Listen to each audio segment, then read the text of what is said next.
Hello, good evening. Welcome to The Balanced Marriage with Dr. Shola.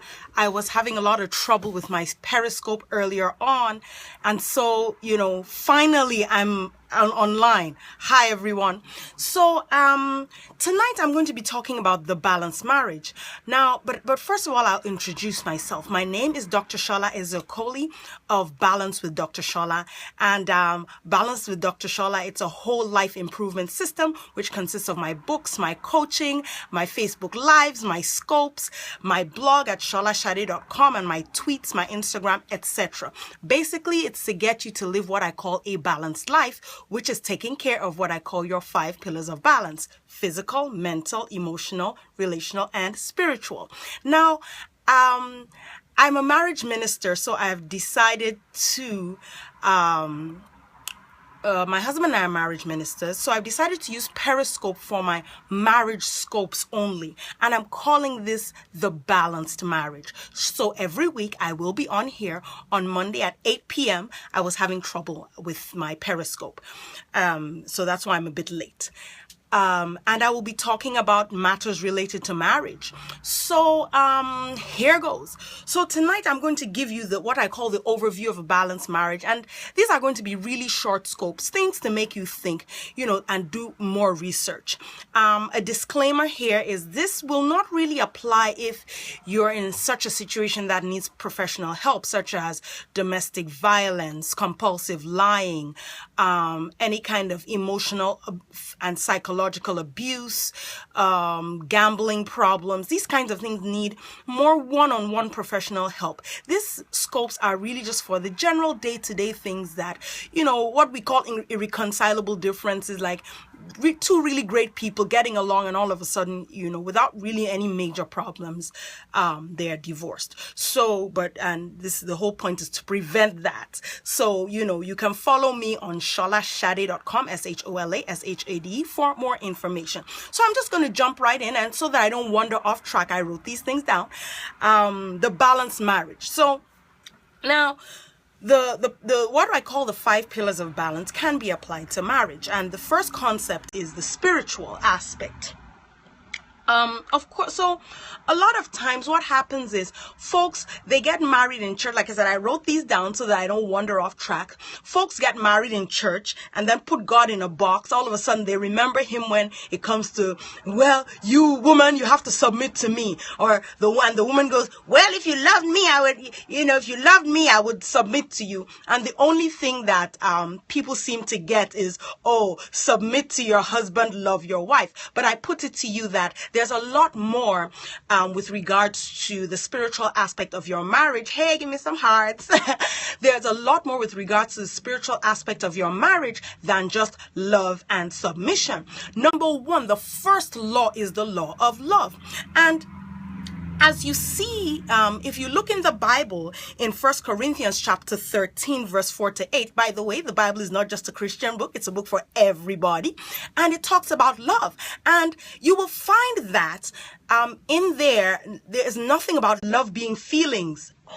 Love is a feeling. We'll be doing more of that in further scopes. So the first thing to remember when it comes to the spiritual aspect of your marriage is love. Love as defined specifically in 1 Corinthians chapter 13 verses 4-8. Go ahead and read it. I don't have time to read it. I don't have a long time left. The first law is the law of love. Challenge yourself and your spouse. The first law, remember, is the law of love. And I'll be talking more on other spiritual matters relating to marriage later on. But remember this, the law of love supersedes all.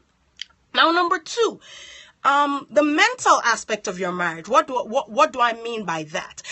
It's about the way you think about your marriage. Now, here's the deal. If you have limiting beliefs and wrong beliefs about your marriage and marriage in general, your marriage is probably going to fail. Now, you can't outwork a wrong mindset.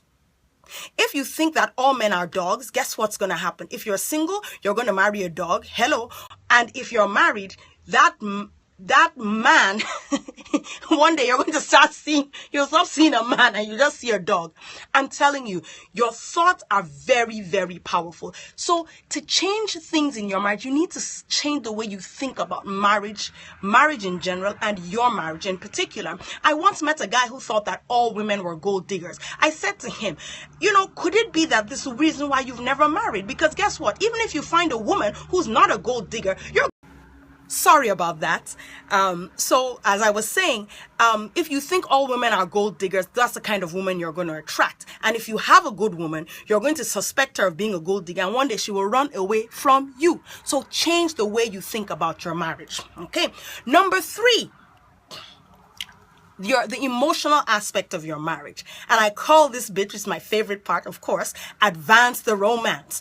Look, the fact that you stopped you dated somebody, got engaged to them and got married to them does not mean that the romance has to come to an end. Okay? The romance has to continue. And guess what? If you're not feeling it, you need to take those actions. Hi. So, wow, someone's saying hello from Russia. Hi there.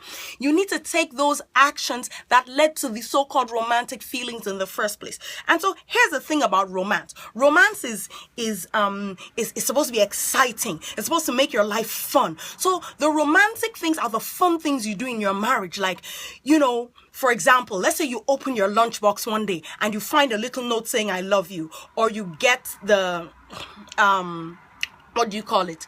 You get flowers at work. My husband sends me flowers at work all the time.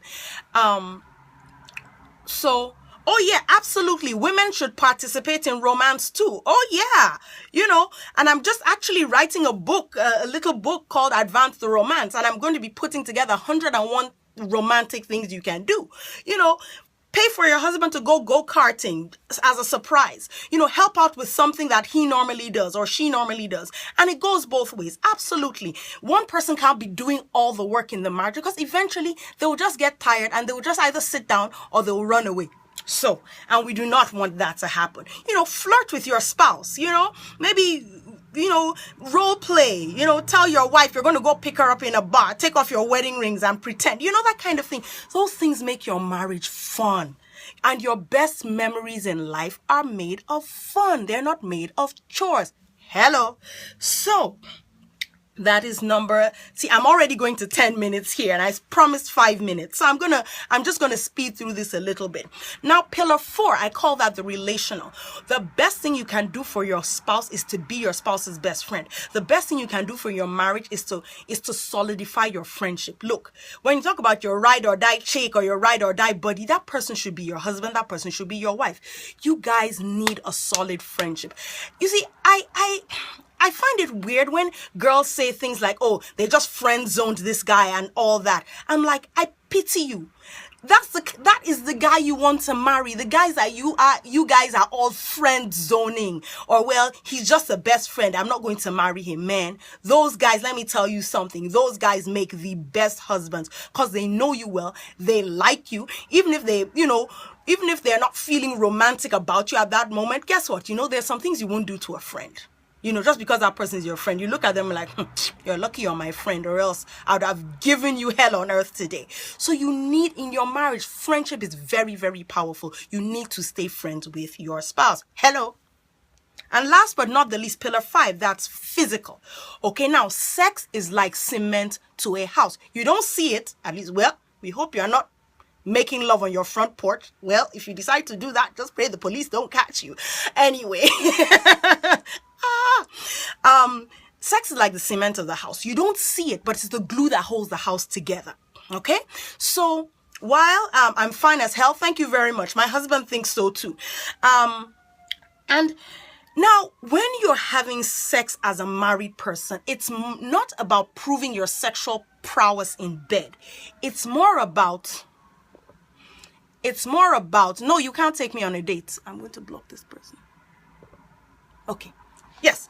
So, sorry about that. Sex isn't so about proving your prowess to your partner, but it's more about meeting their needs and meeting each other's needs together. Of course, I'm going to be talking more about sex. You can't talk about marriage without talking about sex. And it's less about wham, bam, thank you, ma'am. It's more, sex in marriage is like a slow dance.